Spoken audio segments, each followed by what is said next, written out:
യേശുവിൽ പ്രിയപ്പെട്ടവരെ, ചിലരൊക്കെ ഓരോ ദിവസത്തിനും പ്രത്യേകതകൾ കണ്ടെത്തി ആ ദിനം ആചരിക്കുന്നു. എന്നാൽ മറ്റു ചിലരാകട്ടെ എല്ലാ ദിവസവും ഒരുപോലെ പരിഗണിക്കുന്നു.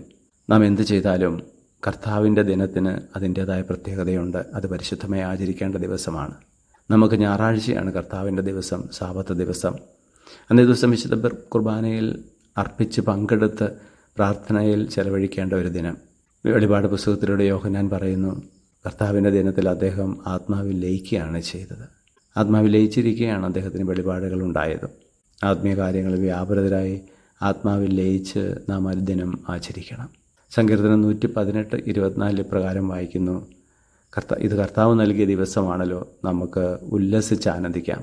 ആത്മീയമായ ഒരു ആനന്ദത്തെക്കുറിച്ചാണ് സങ്കീർത്തകൻ പറയുക. എന്നാൽ നമുക്ക് ചിലപ്പോഴൊക്കെ ചെയ്യുന്നത് ആ ഒരു ദിനം ഭൗതികമായ സുഖസന്തോഷങ്ങൾക്കായി, യാത്രകൾക്കായി, സിനിമയ്ക്കായി നമ്മൾ മാറ്റിവെക്കുന്നു. കർത്താവിൻ്റേതായ കാര്യങ്ങളിൽ ഒട്ടും താല്പര്യം കാണിക്കാതെ, ബലിയിൽ പോലും പങ്കെടുക്കാതെ ആ ദിനം പരിപൂർണമായി ഭൗതിക സന്തോഷങ്ങൾക്കായി മാറ്റിവെക്കുന്നവരുമുണ്ട്. എന്നാൽ കർത്താവ് ആഗ്രഹിക്കുന്നത് ആ ദിനം ആത്മീയ കാര്യങ്ങളിൽ നമ്മൾ വ്യാപൃതരാകണം, ആത്മീയ ആനന്ദം അനുഭവിക്കണം എന്നാണ്.